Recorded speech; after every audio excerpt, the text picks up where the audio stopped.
Hey guys, welcome back to the channel. So we were doing the recording of partnership transactions. This is part number 18.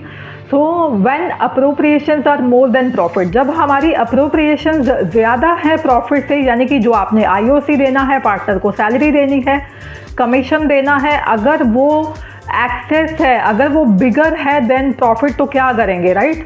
The profit is distributed in a new ratio. तब हम एक new ratio calculate करते हैं जिसको ratio of appropriation बोला जाता है। तो एक एग्जांपल देख लेते हैं।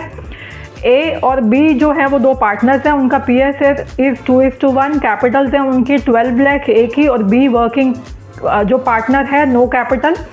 आईओसी जो देना है 10% पार्टनर ए को देना है, और सैलरी देनी है बी को 7500 per month, net profit 70,000। Show the distribution of the profit. तो इस केस में हम पहले देखेंगे कि अप्रोप्रिएशंस जो है हमारी वो कितनी बन रही हैं। तो ए को हमने देना है आईओसी जो कि आपका बनता है 1,20,000, बी को नहीं देना है। सैलरी जो देनी है हमने ए को नहीं देनी, और बी के लिए सैलरी हमारी बन जाती है 90,000 ईयरली सैलरी।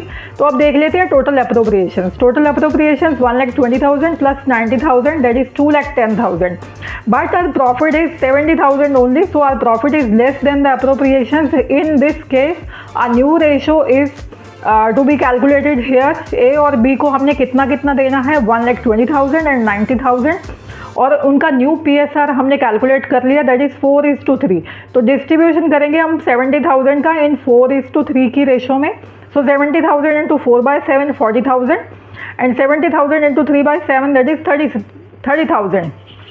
तो अब हम बना लेते हैं profit and loss appropriation account. तो हमारे पास जो प्रॉफिट है वो हमने लिख दिया 70,000, और आईओसी हमने कैलकुलेट किया 40,000 ए के लिए देना है, और सैलरी हमने 30,000 बी को देनी है। तो ये हमारा इक्वल आ जाएगा। Hope this is clear. Thank you.